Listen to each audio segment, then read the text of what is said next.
पूर्व सहकारिता मंत्री सतपाल सांगवान ने कहा कि प्रदेश सरकार ने बाजरा खरीद को लेकर जो पॉलिसी बनाई है उससे न केवल भ्रष्टाचार बढ़ेगा बल्कि किसानों की हालत दयनीय हो जाएगी। मंडियों में किसानों का बाजरा खरीदने वाला कोई नहीं है। ऐसे में सरकार को खरीद पॉलिसी में बदलाव कर किसानों की पूरी फसल खरीदने पर फिर से विचार करना चाहिए। अगर सरकार की इसी तरह की नियत रही और इसी तरह का रुख सरकार अपनाती रही तो आगामी समय में सरकार को पछताना पड़ेगा। पूर्व मंत्री सतपाल सांगवान दादरी की नई अनाज मंडी में पहुंचे थे और खरीद को लेकर आढ़तियों और किसानों से चर्चा कर रहे थे। इस दौरान आढ़तियों और किसानों ने पूर्व मंत्री को बताया कि बाजरा खरीद का ना तो कोई शेड्यूल आया है और ना ही कोई जानकारी दी जा रही है। अगर ऐसा ही रहा तो मार्केट कमेटी के अधिकारी अपनों का बाजरा खरीद कर किसानों के साथ धोखा करेंगे। बाद में मंत्री ने मार्केट कमेटी सचिव परमजीत नांदल से बात कर किसानों व्यापारियों की खरीद को लेकर आने वाली समस्याओं को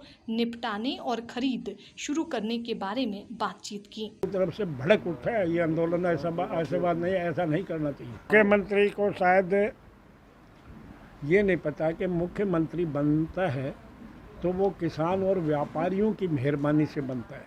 उसको ये शायद अब वो 7 साल हो गए, पहले तो बहुत शरीफ लायक थे पर अब कुछ घमंड में आगे दिख रहे हैं। जब आदमी घमंड में आके पता नहीं कब उसको इतना घमंड नहीं करना चाहिए। अगर लाठी लेके चला, हमारा लठ बजवाने के लिए आ रहा है क्या? तो हम आपस में इतने बेवकूफ़ नहीं है कि लठ लेकर आपस में लठ बजाएं। तो ये तो बहुत ही गलत स्टेटमेंट है, इसमें कोई शक की बात नहीं। मैं खट्टर साहब से रिक्वेस्ट करूँगा, अरे एक बोल तो ठीक लिया कि हमारे साथ और क्यों करे वो कर ले, कोई खास बात नहीं। किसानों का बाजरा सरकार ने खरीदना शुरू किया है कि नहीं, पर बड़े दुख की बात है कि यहाँ कुछ नहीं हुआ अभी तक। और पिछली दफ़ा बाजरे के भाव अच्छे होने के कारण किसानों ने बाजरा बो भी बहुत रखा है, पर अब जिस ढंग से हालत हो रही है मेरे ख्याल में किसानों को 600 रुपये करते हैं जो है ना वो दे देंगे, खाते में आ जाएंगे ना 600। अब तो 1200 रुपये भी लेने को तैयार नहीं कोई। बाजरा ये पड़ा है, बाजरा कोई ख़रीदने वाला ही नहीं। कहाँ जाएंगे किसान? किसानों के लिए समस्या, अब अगली फसल आ रही है तो उसके लिए पैसे भी चाहिए। तो सरकार को सोचना चाहिए कि 2150 रुपये भूल जाए, सारा 600-700 करके वो जो पुराना भी रेट दे दे हमें, तो किसान जो है ना जिंदा रह सकते हैं। नहीं तो बहुत समस्या, आधा तो बारिश ने मार दिए। एडिटेशन ना करे तो क्या करेंगे बताओ? क्या कहाँ जाए? कोई सुनने वाला ही नहीं है।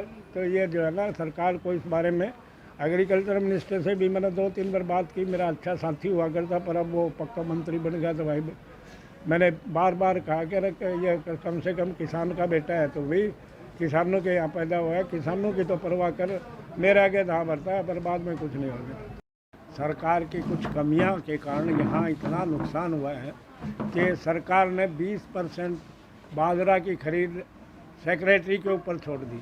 यहाँ जो सेक्रेटरी आए वो करोड़ रुपए कमा के गए हैं। विजिलेंस की इंक्वायरी करा ले अगर इनमें दम है। आया कि मुख्यमंत्री जी ने कहा था कि 25% जो 1650 रुपये हम खरीदेंगे, तो इस मंडी में तो आज आप मुख्यमंत्री जी आके देख लें, अगर 1200 रुपये में कोई लेने वाला है क्या? भावांतर योजना का बोला भी 600 रुपये डाल के हम भाव पूरा कर देंगे, 1650 रुपये में सरकार खरीदेगी, 1200 रुपये में कोई लेने वाला नहीं है। और यही हालात रहती है दागी बाजरा, वैसे 1000 में भी कोई लेने वाला नहीं मिलेगा। तो कोरी बकवास और कोरी अफवाहें करता है, मुख्यमंत्री किसी काम का नहीं है। किसान का तो इन्होंने जो है ना इस अधर्म में लटका दिया कि किसान ने तो सिर्फ दर दर की ठोकरें खाने लिख दी नसीब में इनके। इसको किसान से कोई लेना देना नहीं है। पिछली बार बढ़िया खरीद हुई, सब खुश थे। इस बार क्या हो गया? बाजरा खरीद में क्या दिक्कत आ गई? किसानों ने बोया था, कोई बाहर का थोड़ी आ रखा है मंडी में, कहीं दिखाई दे रहा है किसी को बाहर का बाजरा रखा है यहाँ पे? अपने किसान बाजरा मंडी में क्या करे लाके बाजरा? 1000 रुपये मांग रहे हैं यहाँ पे। इस कट्टर ने तो मारना है किसानों को। कुछ भावांतर योजना कर दी, खरीदना कुछ है नहीं, ऐसे मार रहे हैं। मेरा नाम रमेश कुमार है, मैं चरखी से आया हूँ और ये बाजरा लेके आया था। इन्हें सरकार खरीद नहीं रही, वहाँ से 10 दिन तो बारिश से ख़राब हो गया ये बाजरा। अब यहाँ मंडी में लेके आया तो सरकार नहीं खरीद रही है। इससे फालतू खराब मट्टी क्यों होगी? अगली फसल की भी कोई आस नहीं है। पूरा है तो मंडी में कह रहे हैं भाई सरकार नहीं खरीद रही, तो बाणी भी बेचारे क्या करें? इससे फालतू आड़ती भी क्या करें? सरकार की गलती सारी। यहाँ नुकसान तो न्यू था, मतलब वो आधे हो रहा है। और जब बाजरा वो आज ये बात बनने बोले भाई बाजरा बहुत संख्या में, वो किसान तो रीढ़ की हड्डी हो है किस्म की। भाई किसान ने कमा के देगा जब देश चलेगा, किसान को बूझ तूझ कुछ भी नहीं है कि मैं मौसम ने खराब माटी कर दी देश की। ये आड़ती बैठे हैं, बाणी बैठे करेंगे, बोले भाई उरे लेके आए थे भाड़ा ट्रैक्टर लेके आए थे, बोले भाई कोले ने मोसाल देन ले ले, बोले भाई इस भाग घेर जाओ और क्या करा। ये बाणिया ने गलत किस तरह बता दें भाई, ये तो सरकार का काम है लेने का। लेंगे 21.5 से लेवाएंगे, बाणिया बोले भाई ले जाओ कि मैं ले जाओ, बोले